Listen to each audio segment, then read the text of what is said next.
Halo teman-teman, balik lagi sama gua Ricky di series Q&A kolom komentar YouTube. Di sini kita udah punya dua buah pertanyaan yang mirip-mirip. Pertanyaan itu mengenai prospek web developer. Nah, di mana di sini yang pertanyaan pertama itu prospek web dev dan kawan-kawan gimana di 2025 sampai seterusnya. Terus juga ada yang kedua, menurut lu gimana prospek programmer sekarang? Telatkah kita mau mulai belajar programmer atau jadi programmer gitu ya, belajar programming? Karena programmer itu nggak seseksi dulu. Sekarang kita itu bisa dapat materi atau sumber belajar itu tersedia di mana-mana, baik itu free atau berbayar. Oke, jadi ini topik pembahasan yang akan kita coba bahas hari ini ya. So, stay tune terus, gaskeun. Oke, jadi kita punya dua topik pembahasan utama, prospek web dev dan juga telat apa enggak gitu ya kita belajar ngoding yang mana materinya itu tersedia di mana-mana. Kita akan coba bahas yang pertama dulu yaitu prospek dari web developer. Nah, di sini kemarin itu ada baru muncul ya. Ini dari World Economic Forum, itu ada publish satu buah mungkin jurnal kalau nggak salah. Itu ngejelasin tentang The Future of Jobs Report 2025, 78 million new job opportunities by 2030. Jadi ada 78 juta pekerjaan baru atau apa opportunity kesempatan pekerjaan baru sampai 2030. Dan juga di sini ada nih, but urgent upskilling needed to prepare workforces gitu. Jadi ada juga dijelasin di si jurnalnya skill-skill apa aja yang dibutuhkan dan skill-skill apa aja yang kira-kira itu akan semakin menurun prospek ke depannya. Nah, jadi ini tuh dari World Economic Forum ini dia tuh kayak udah ngepredik 5 tahun ke depan itu akan seperti apa. Nah, teman-teman nanti bisa baca lebih lengkapnya. Nanti akan gua share dari linknya di deskripsi video. Nah, di sini tapi akan gua ambil salah satu contohnya khususnya buat scope-nya kita gitu ya yang akan mau dibahas. Nah, di sini kita udah ada nih di sini ya. Nanti kalau gua buka ke sini, ini tuh ada bagian yang fastest growing and declining jobs by 2030. Jadi kira-kira bidang-bidang apaan atau kerjaan apaan yang bakal terus to the moon gitu ya, sama atau semakin curam, semakin menurun gitu. Nah, di sini bisa kita cek dari top fastest growing jobs-nya. Yang pertama itu ada big data specialist. Yang kedua ada fintech engineers. Yang ketiga ada AI and machine learning specialist. Yang keempat ada software and application developers. The kelima security management specialist dan seterusnya. Nah, karena di sini kita sebagai web dev atau mungkin ya mobile developer gitu ya, itu masuk ke lingkup mana gitu ya? Kemungkinan kalau menurut saya itu masuk ke lingkup yang nomor 4, software and application developer. Jadi dalam beberapa tahun ke depan di sini khususnya 5 tahun ke depan kita sebagai web dev atau mobile dev itu masih merupakan pekerjaan yang terus grow gitu ya atau terus berkembang gitu. Berbeda cerita atau berkebalikan dengan yang top fastest declining jobs. Jadi kira-kira kerjaan yang bakal semakin tergantikan gitu.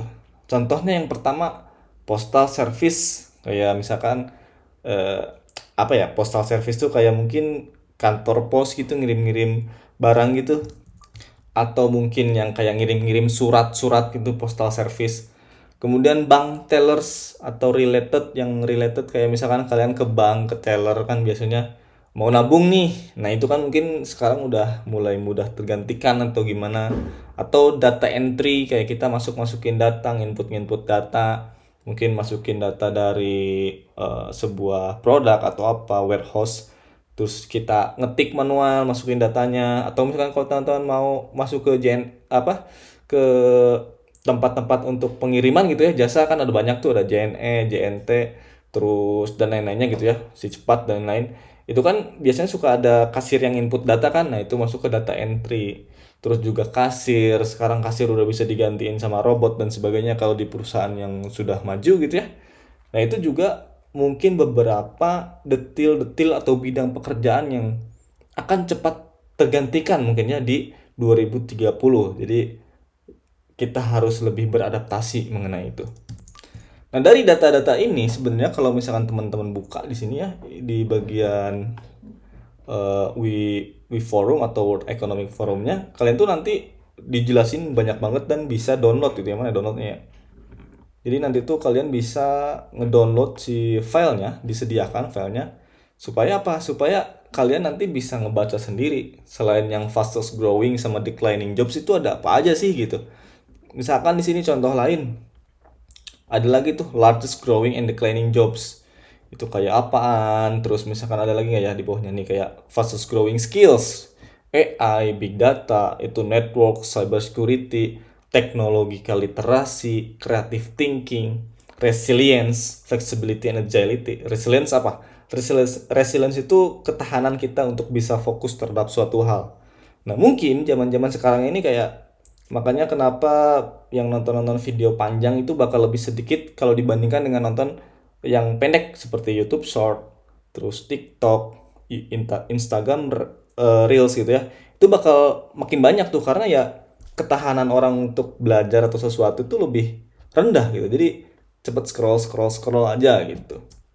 Nah, itu ternyata bakal menjadi fastest growing skills. Jadi ketahanan kita untuk bisa fokus terhadap sesuatu hal itu juga ilmu yang penting gitu ya.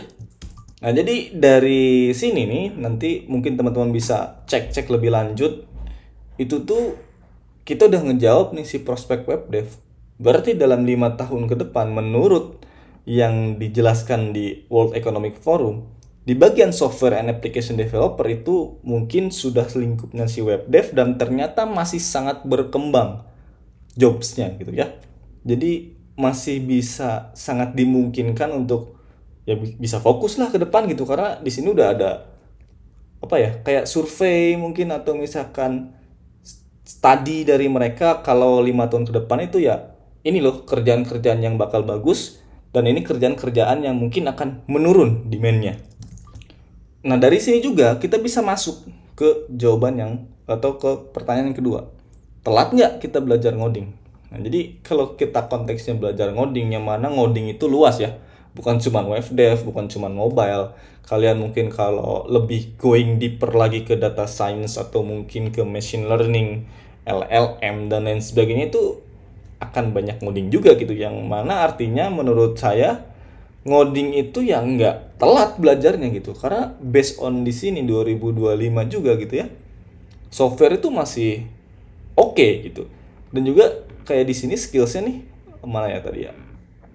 Nah, di sini top 10 fastest growing skills itu AI, network, cybersecurity, teknologi literasi itu sangat-sangat apa ya berdekatan gitu sama kemampuan kita di dunia teknologi, di dunia ngoding, pengetahuan kita tentang membuat atau mendevelop sebuah software yang bisa memanfaatkan AI, terus bisa bermanfaat yang solve banyak problem.